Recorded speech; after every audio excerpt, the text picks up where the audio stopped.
I don't get like why Israeli stand-up comedians and Israeli comedy is just so bad. It's so bad. Yeah. And yet, like, you know, like that's how you know. That's how you know it's different from like the rest of the Jews around the world. Because like they're hilarious.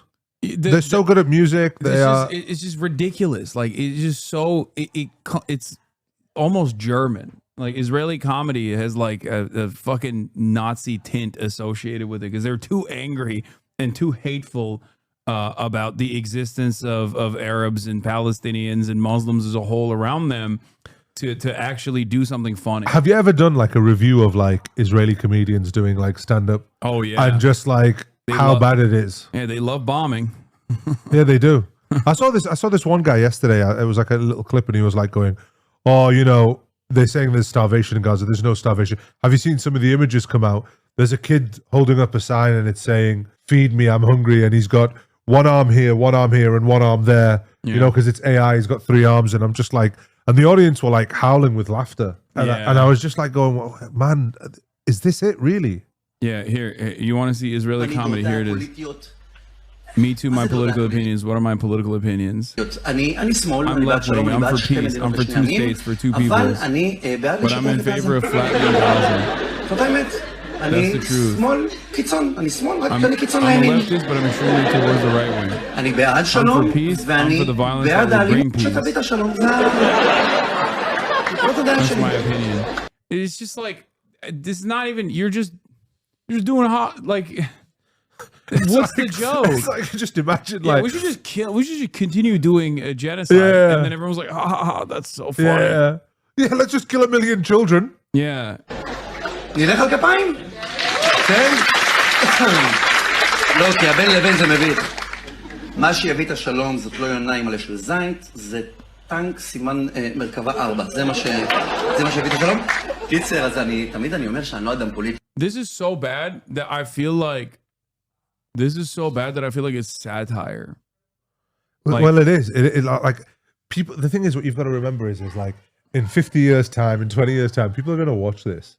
Like these comedians, when they talk about how was this consented, and they're going to look at like the Israeli population, they're going to look at this, and they're going to go, really? No, that's what what gives me so much confidence as well. Because like in the YouTube space that I'm in, there's like a lot of these like fucking pro-Israel dipshits out there, and like they can't openly admit how much they, you know, love and praise Israel for its genocidal actions usually, so they have to like do like some kind of defense of Israel by like attacking its critics, right? Myself included. Yeah. And I always think that like so beautiful since like the attitude has shifted, like people are going to go back and look at what you said and they're going to be reminded you posted this shit on your own. Like you posted your position on your own thinking that Israel was going to become increasingly more popular somehow because you're so fucking insane. Like Megyn Kelly when she was like going, oh, you know, it's all Pallywood. I don't believe these images of children. Right? I know.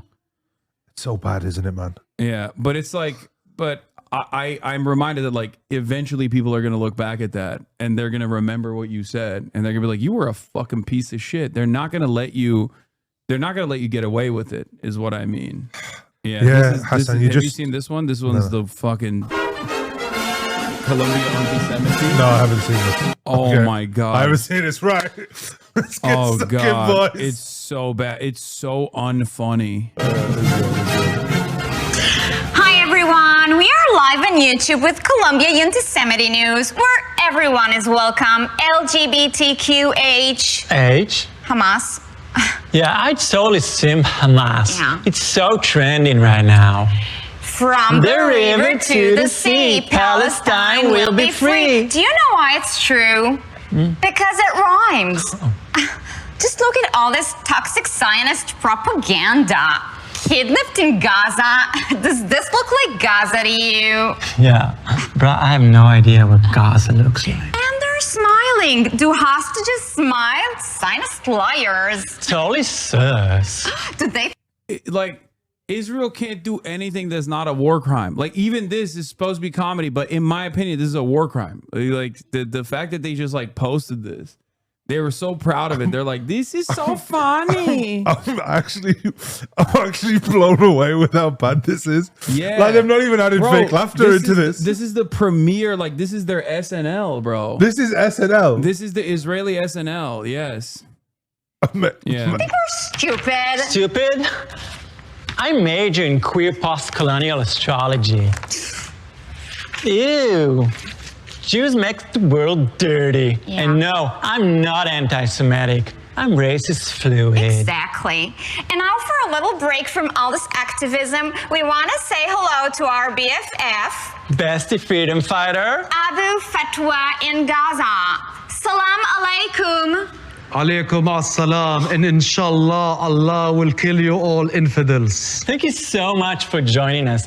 Love the headpiece, the old oppression chic. Very drip. Mr. Once again, the average Hamas militant or the average Palestinian Islamic Jihad militant, I'm not even going to talk about like PFLP, DFLP.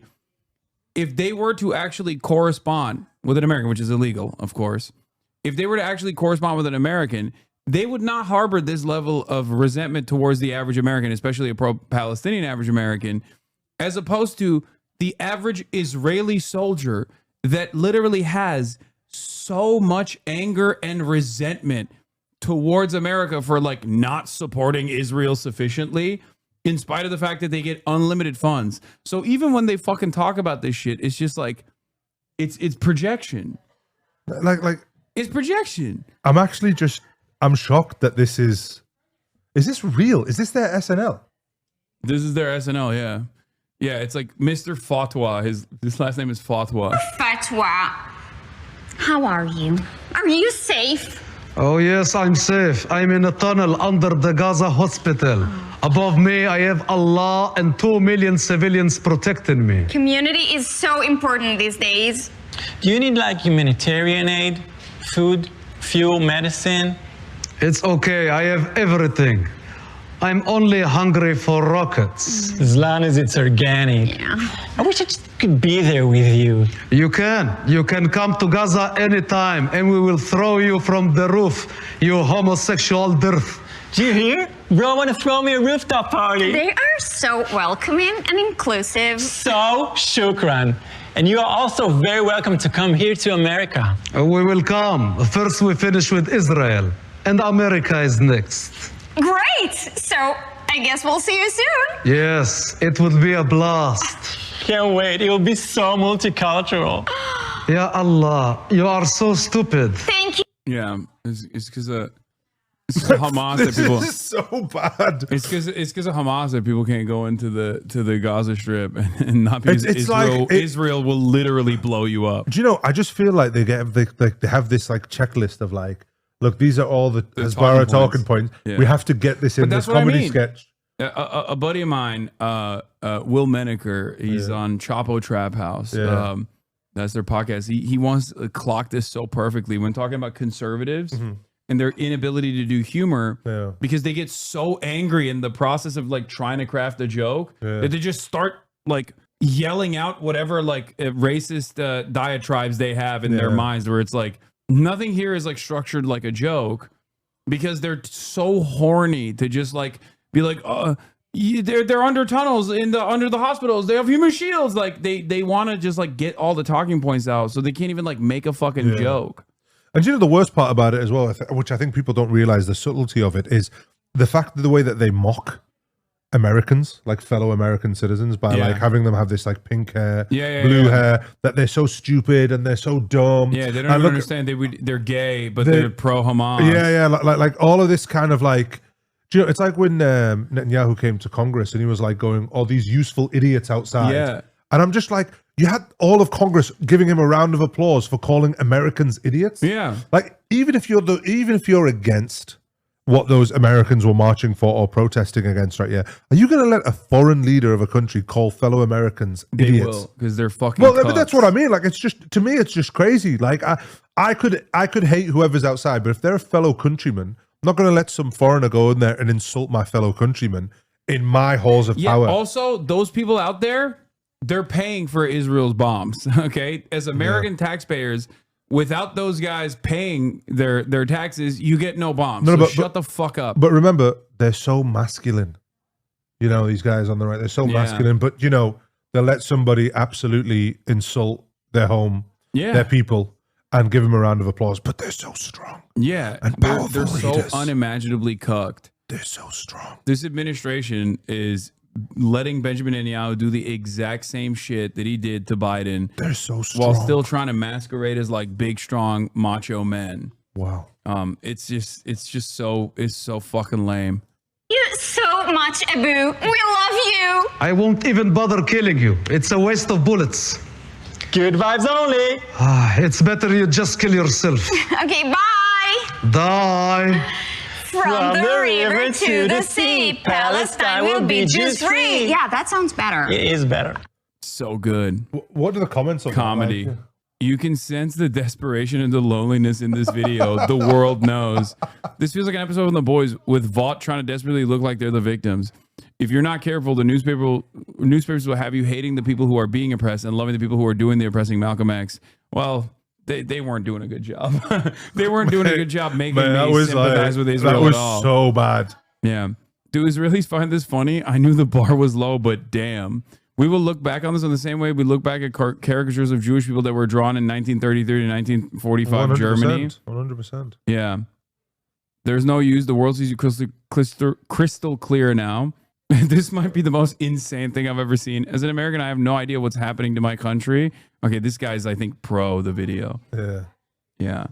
This is the most dystopian thing I've seen in a minute. It's so It's like an episode of Black Mirror. Yeah. It's like an episode of Black Mirror. It's nuts. Oh, this was the other Israeli comedian, Yoni Kletzel. An Israeli-American comedian named Yoni Kletzel made jokes about starvation and dead Palestinian babies. He thinks this is funny, but it's one of the most disgusting things I've ever heard. Film just got an award at the Oscars.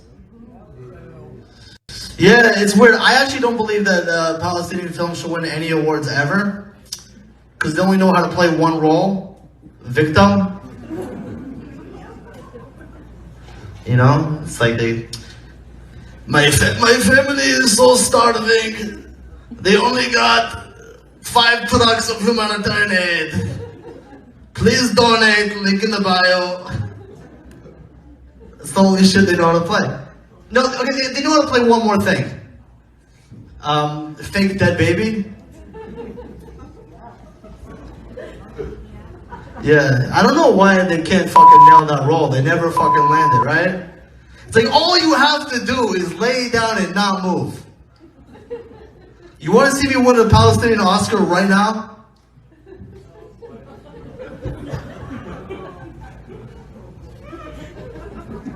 Thank you so much, everybody! And the Oscar goes to Mohammed, thank you!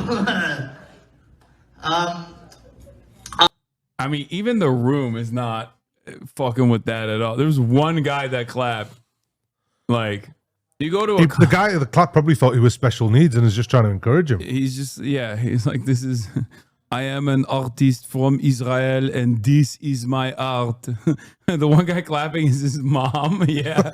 It's like, this is, The one guy clapping is Netanyahu. Yeah. This is great. Honestly, sometimes I wish I grew up in Gaza, because I would be like a Hollywood superstar. Oh my! I can't finish this.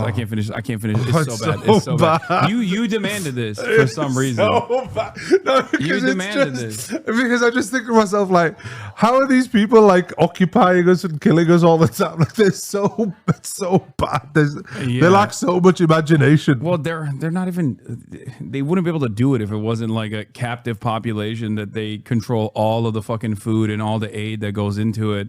And even then, they still have a hard time. I mean, there's videos that come out fucking weekly of the diaper brigades getting smoked by people over and over again because, like, there is reports from Israel. I was reading some Israeli news, like, talking about how they have to keep their APCs, like the lid of the APC open because it gets too hot. It gets too hot in there. And normally, like, you're not even supposed to use like armored personal carriers or tanks in like close quarters, like urban environments like that, regardless. Because you also need to have, soldiers infantry. around. Yeah, you have to have it. infantry cover. Infantry offers support and cover, but they're too scared and that's the reason why they only like bomb from the air, and even then, like, because they don't have infantry, they still have like their 10-20 million dollar Merkava tanks get destroyed and turned into a metal coffin for all of the former babies within the Israeli diaper force. So welcome back to Dr. Mo's stream. How's everyone doing? Today's show, we're going to be featuring Hasan Piker. We're going to be talking to him today about the meaning of life, God, what he believes in. It's going to be a very deep, impactful show. And here is our guest coming on the show, Hasan Piker. Welcome. Back to our talk about. Are you a big eater? You eat a lot or no? You know, it depends. It really depends. Sometimes I am like it's silly what I can eat, and another times, like, you know, I have like 5'3" girls put more away than me. I don't know what it is. I don't know. Maybe I have a serious bloating issue. When I'm not bloated, I can eat. I'm an eater. I love eating. I can't stop. But what happened to you? Like, you know, because you went through a fat phase, didn't you? Yeah, I was fat when I was growing up. Yeah. No, like recently, and then you got back in during shape. COVID. I gained weight. What was that like? Because I've gained weight. I've not been training as much as I should, and I'm looking terrible compared to what I was. I mean, it fucked me up mentally. Yeah. I was very depressed. Oh, people want me to answer the moral compass question. Yes. I wasn't avoiding it. So, moral compass wise, like, I think of everyone as I would myself. Like, do unto others what you would want others to do to you is my. That's a religious phrase, a religious quote. But I don't So think you're getting that moral But I don't think philosophy. it's like, I didn't learn it from religion, is what I mean. I'm just like, this is my own. But you see, if we don't assessment. come from anything, right? If we come from nothing, right? Then what is moral and what is immoral? Because if there's no God that exists and we're all here by pure coincidence and chance, and, you know, we're just then essentially a bunch of chemicals, right? That have come together and formed this biological mass. So therefore, like, nothing that you do is ethical or unethical. It's just a change of configuration of chemicals. So that's what I mean about, like, then where does the moral compass come from? Like, what's this inside you that's telling you that this is right and this is wrong? Is it a feeling? And if it is a feeling, right, that this is right or wrong, then that feeling is just a dopamine hit. It's just chemicals again. For sure. But So this is what I mean about, like, like, if you think about it really deeply, if you don't believe in God and you just believe that we are just a bunch of we're just some biology with some chemicals, then you saying, like, I'm doing this because this is what feels right. You know, this is what I think this is what makes me feel good, so I make someone else feel good. What you're basically saying is this chemical process in my brain, I'm reciprocating this chemical process in my brain, which again then has no meaning, because then doing something bad to someone is just a different form of chemical messages. So that's, again, it comes back to the question of where do you get your moral compass from? Sorry about going into theology, guys. I know I'm a doctor, but I didn't tell you I was also a doctor of philosophy. I'm not a doctor of philosophy, by the way, but I'm just throwing it out there. So go on, tell me. I think human beings are here for a short period of time.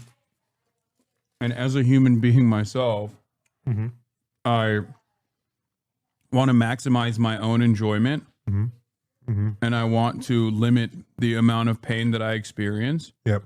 In moderation, of course. There's, you know, there is even more enjoyment that you can derive out of, like, periods of adversity and struggle in the end. And if that's what I want for myself, then I assume others also want that as well. And as long as, you know, I can get other people on board with this code of conduct to the best of my ability, then everyone else, I believe that everyone else will be able to live in a better world. To try and minimize others' suffering to the best of our collective ability. Yeah, I understand. Still doesn't quite answer where he gets his moral compass from, but I appreciate him trying. That's just how it is. Like, it's not like, I don't care if it's like probability or God. I think as long as the outcome is like that you're working to better mankind, better society, Yeah. to help others alleviate pain. And that's great. I genuinely respect that. I want to see a better society for everyone. So, of all these religions right now, which one do you think makes the most sense? I don't think any. I think it's all a So you think they're all irrational? No, I think it's all a contextualization of experiences that we've had, and to try and decipher the undecipherable, the unknowable, and create social standards so that we can live in a cohesive society. Yeah. I think it has a great purpose for instilling solidarity for a lot of people. Like, I'm not anti-religion at all. Yeah. I'm a firm believer that like it has a use, and I feel like it also gives people's lives meaning. So in that sense, it's great if people, as long as they don't use cynically what their interpretation of religion is to harm others or to try and justify a set of standards that would limit people's liberties, then I'm fine. You know, you can practice whatever you want to practice, but I see religion more so as a tool. Right. A tool for who? For what? To instill some kind of social cohesion, to create like a set of rules, like you said. That's true. Right from wrong. Yeah. Best practices. Yeah. And But- also, But that in itself, right? Yeah, is also an evidence, you could say, of God itself. Because if, say, it's is a form of like, it creates a set of rules and a social cohesion. Religion does. Then, if there was a God and there was a creator, that's what he would want. He would want there to be social cohesion. So he brings about this set of rules to bring social cohesion. So that same argument, which people say, I think religion is just this set of rules for social cohesion. Well, that would also be an argument for God existing as well.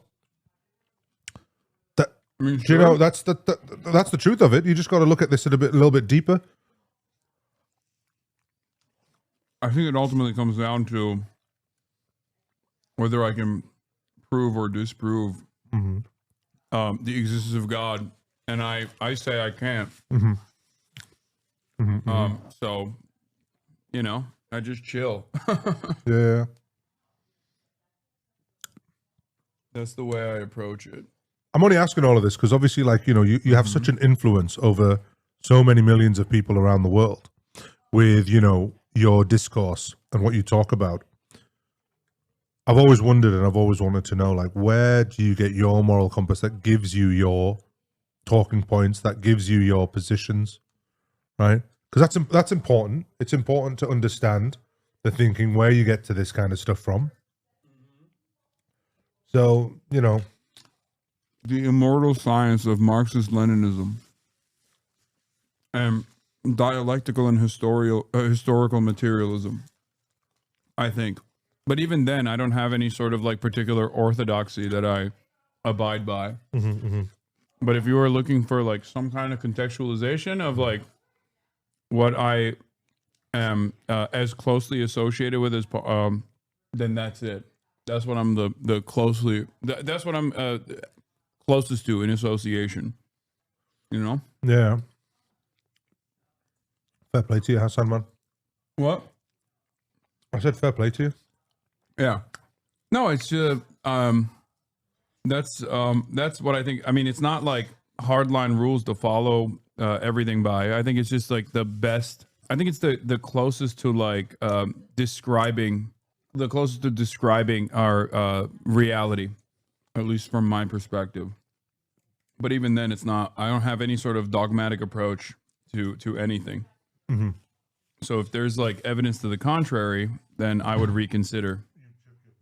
Yeah. Well, that's also a sign of intelligence as well. It's Yeah. intelligent people who can change their position when evidence is presented to them. Because if you can't change your position when evidence is presented to you, it shows a lack of emotional dysregularity, ego. So it takes someone with emotional maturity and intelligence to hold different ideas in their head. I like a lot of the communal aspects of Islam, though, and it's not a secret that I think like growing up in a Muslim society has definitely influenced my. Of course, it has. My worldview. Of course, it has. Even though I would say, when I was growing up in Turkey, I was a edgy atheist. Like I was definitely like very anti-Islam. And then you came over to a world that doesn't have Islam, and you suddenly began to realize Well, I just saw the perception of Islam in the West, and I realized like, oh, it's different when like non-Muslims are doing this. You know, man. Well, even then, I would say like one of the most significant political evolutions I've had, or worldview changes that I've had, was the hijab ban in Turkey. And Turks will get mad at me for saying this, but like when I was growing up, I thought it was icky, like I like and weird that people were like wearing a hijab. Yeah, that was definitely the way that I saw it.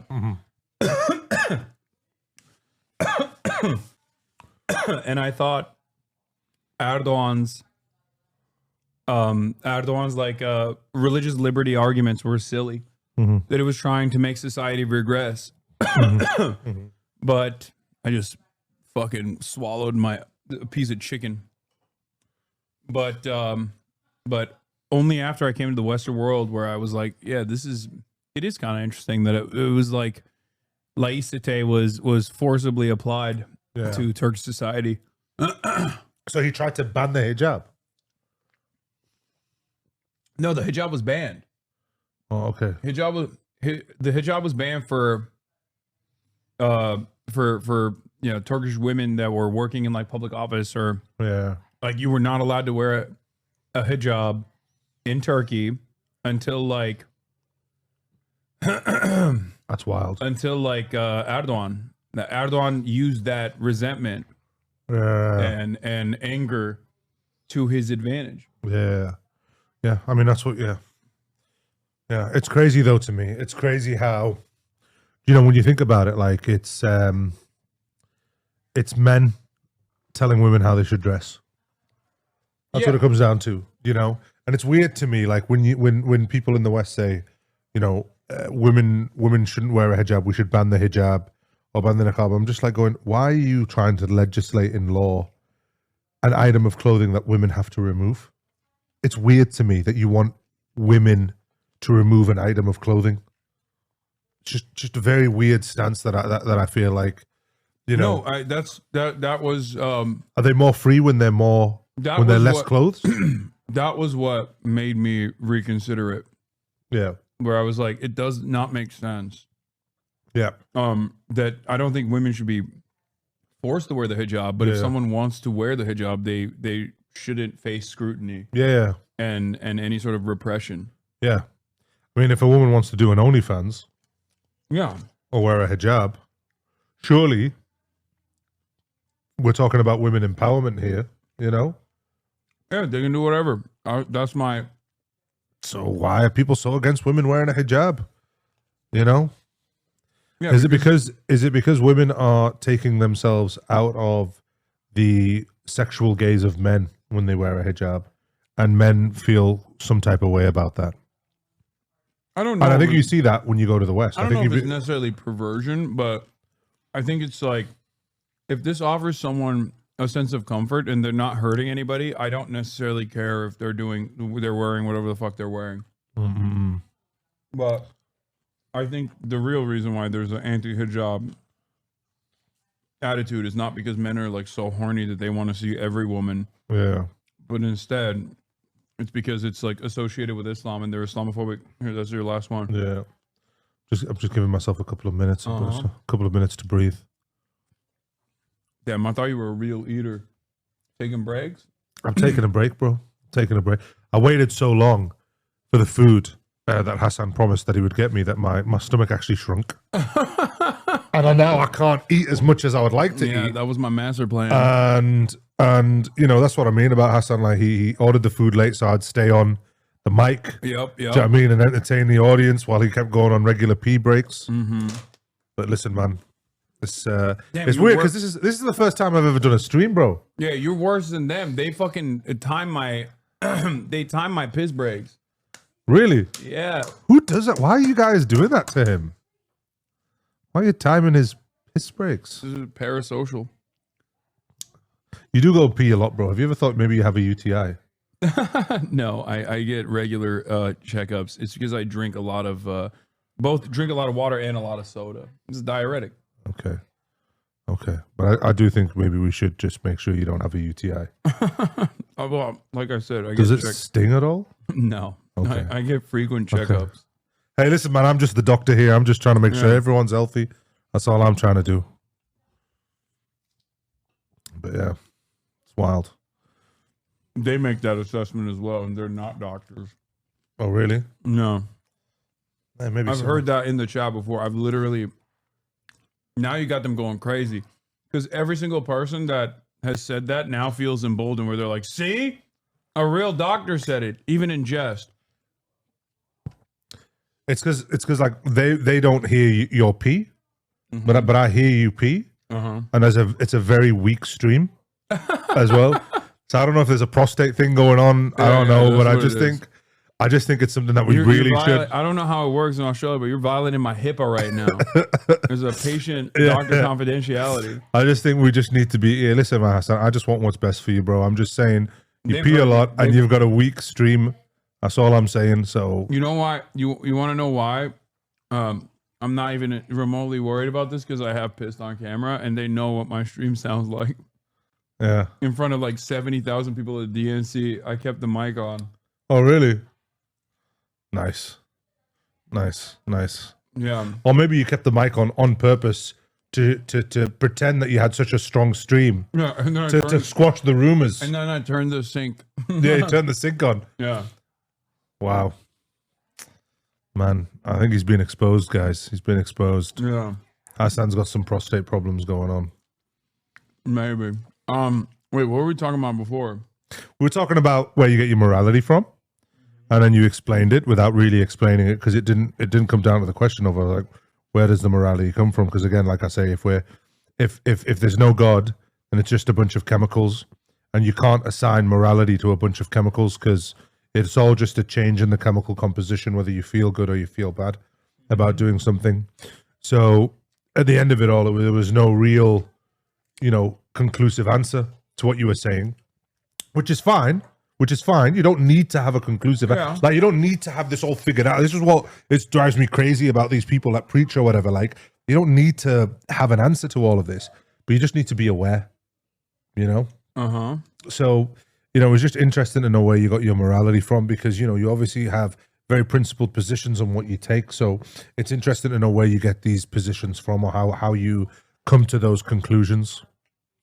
Obviously, look, I'm a practicing Muslim, so I get my positions from being Muslim.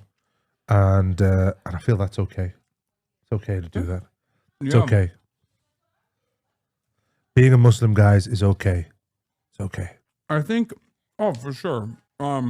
I think that for a lot of people, it's just like, I guess the one aspect of when I was younger, the one aspect of religion that I did not appreciate that caused me to not be a religious person was the dogmatic way of having to enforce things that were not like immediately provable. And I think that's literally like a starting point for a lot of people who like logic themselves out of religion. Okay. Also, this is a overwhelming majority atheist community. But that's, you see, that's interesting that you say that because that's not the religion that has that dogmatic thing. It's the people that are enforcing that religion. Yeah. It's the people. And I think a lot of people Even also... the interpretation of it. Yeah, the interpretation of it. And that's what I mean about like, religion, especially in the modern world, is like it gets a bad rap, but it's not the religion itself that's doing this. It's the people that are the ambassadors for this religion. That's 100% what I always say. Yeah. And I use chattel slavery as an example of this. Right. Because especially for Westerners, it's a great way to understand it. That religion is like a tool, even in like the most, if you're not a believer, right? Right. Go on. what I mean by this is the justification for chattel slavery had religious undertones. Like people use Christianity and the Bible to justify chattel slavery, but so did the abolitionists. The abolitionists, through liberation theology, utilize many of the religious codes of conduct and scripture to ensure that people understood that this was unconscionable. This was an unconscionable cruelty. So that's the way I see it, and I think it's the most solid approach to this conversation in general is to make sure that people don't take like an anti-religious stance across the board, or think less of people for being religious, or you know, something that you normally see, especially on the internet, especially in like atheist circles. Because I think for a lot of people, they seem to think that religion is the cause of all wars and stuff like that. But if you actually read the encyclopedia, it's something like 92% of the wars were started for non-religious issues, like land and resources. And if you look at even 100% of all wars, there is no war that has ever been fought simply on religious grounds. Even the Crusades, that's all bullshit. Religion is the galvanizing factor. It galvanizes people. It. Yes, it is. It is. It is. It is. See what you're saying? Historical materialism. You're teetering closely at the precipice of a socialist understanding of the world. Well, look, one thing that I will say about socialism. Who's proselytizing now? One thing I will say about socialism. It's never worked. No. One thing I will say about socialism, right, is, especially in this society that we have, is these big corporations, right, whenever they go bust, right, the governments are so against socialism or socialist policies, right, but when the big banks are about to go bust or big businesses are about to go bust, we socialize their debt. We socialize their debt. We pay the taxpayer and we bail them out. But if you're going to lose your home, or you can't pay your bills for healthcare, then it's tough luck, pal. Everyone's got to fend for themselves. You made the wrong decisions. Blah blah blah blah blah blah blah. There's no socialism for that. No. And you know, to me, it just seems crazy to me that like people accept us socializing the debt of corporations while capitalizing on the debt of the average person. That's what's nuts to me, because it's not that America doesn't believe in socialism. It believes in socialism for a certain type of people. Well, and those people are the corporations and the big 1%. They can be socialized. They can have their assets or their money and their debts all socialized, but their profits are personal and are personalized. Yeah. It's not, well, that's not like, socialism isn't like redistributive policies in general. It still stems back to commodity production. But I mean, what you're saying is not wrong. You're right. The debt or all of the losses are socialized, whereas all the profits are privatized. They're kept in the hands of the few. But that is baked into the system, is what I mean. Also, a lot of people misunderstand what like Marx was writing about and think it's like best rules or best codes of conduct, when in fact it's actually simply observing and describing the function of the function of commodity production throughout history, and also in society at the time, within a dialectical framework, a master-slave dynamic, but instead of a master-slave dynamic, this dialectic between these two classes, broadly defined as two different classes: the ownership class and the working class, which would be the wage laborers as opposed to capital owners. And capital owners are constantly working at the behest of accumulating more capital. This is like that's the way they make money. That's the way they make their earning, I guess. That's the way they make their living. And these two classes are inherently through their interests are directly contradictory to one another. Like when you work anywhere, you want to work the least amount of hours for the most amount of pay. But your boss wants you to work the most amount of hours for the least amount of pay. Yep. It's just simple, right? It's not like this isn't like reinventing the wheel. Yep. In any way, shape, or form. Yep. It's simply describing how this works, which is why I think like Marx's work was so important for the entire field of sociology in general, because a lot of what you learn in like sociology is heavily influenced by Karl Marx, but they don't just say it outright. I guess they will, because it has such a negative stigma associated with it in capitalist society that they make it seem as though it's something entirely different. I agree with you. I think any successful society, right? Because look, it's not, because here we have like this very extreme capitalist society, and all you see is the growth of inequality, and nothing ever works if you go for this one standard way of doing it, because societies are complicated. Societies have different needs. There's different population groups, and therefore you need a little bit of everything. So, socializing things like healthcare and schooling and making sure everyone has a roof over their head and everyone has healthcare, that's a form of socialism that I think even most right-wing Americans would want. But they get so indoctrinated in the word socialism, right, that they vote for things that are actually against their favor, which to me is, but that's why education is key, guys. That's why you should stay in school. Education is key. But even school has its problems as well. But look, just say, get yourself educated, people. You know what I mean? Read up.